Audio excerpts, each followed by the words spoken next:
Hi friends, ఈరోజు మన recipe వచ్చేసి చికెన్ పాప్కార్న్ అండి. రెసిపీ తయారు చేసుకుంటున్నాను.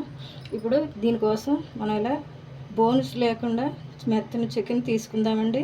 ఈ చికెన్ శుభ్రంగా కడిగేసుకొని ఇందుకు ఒక అరగంట పాటు ఉప్పు నీటిలో నానబెట్టుకున్నానండి.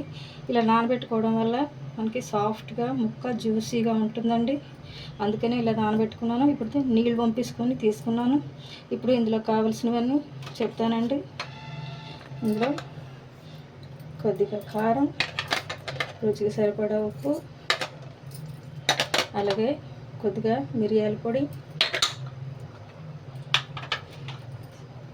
సోయా సాస్, వెనిగర్, అలాగే ఒక గుడ్డుని ఈ విధంగా చిలికేసి ఇందులో వేసుకుంటున్నాను. ఇందులోనే మనకి 2 స్పూన్లు మైదా పిండి కూడా వేసుకుంటున్నానండి. మీరు ఈ ప్లేస్లో బియ్యం పిండి వేసుకోవచ్చు, కార్న్ఫ్లోర్ కూడా వేసుకోవచ్చు అండి. నేను మైదా పిండితో కలుపుకుంటున్నాను. చూడండి ఫ్రెండ్స్, ఇలా అన్నీ చక్కగా కలిపేసుకున్నానండి. ఇప్పుడు దీనికి మినిమం ఒక 2 గంటలైనా సరే నానబెట్టుకోవాలండి. వీలైతే ఫ్రిడ్జ్లో పెట్టుకున్నా పర్వాలేదు, లేకపోతే బయట నుంచుకున్నా పర్వాలేదండి. మళ్ళీ 2 గంటల తర్వాత దీన్ని మనం రెసిపీ తయారు చేసుకుందామండి. పక్కన పెట్టేసుకుంటున్నాను. చూడండి ఫ్రెండ్స్, 2 గంటల తర్వాత చికెన్ తీసుకున్నానండి. ఒకసారి కలిపేసుకున్నాను. ఇప్పుడు చికెన్ని డిప్ చేసుకోవడం కోసం చూడండి, ఇది కాంప్లెక్స్ అండి. దీన్ని మిక్సీ పట్టుకొని ఇలా పౌడర్లో తీసుకున్నాను. ఇందులో కొద్దిగా సాల్ట్, కొద్దిగా మిరియాల పొడి, కొద్దిగా కారం వేసుకొని కలిపేసుకున్నానండి. ఇప్పుడు స్టవ్ వెలిగించుకొని మంట మీడియం ఫ్లేమ్లో పెట్టుకొని ఆయిల్ పోసుకున్నానండి. ఇప్పుడు మనం ఈ చికెన్ ముక్కల్ని ఇందులో డిప్ చేసుకొని పక్కన పెట్టేసుకుందాం. చూడండి ఫ్రెండ్స్, చికెన్ పీసెస్ని ఈ విధంగా ఇందులోని మనం డిప్ చేసుకొని తీసుకుందామండి. ఇలాగే మిగతావన్నీ కూడా తీసుకొని చూడండి ఫ్రెండ్స్, మనకి ఆయిల్ని మరిగిపోయిందండి.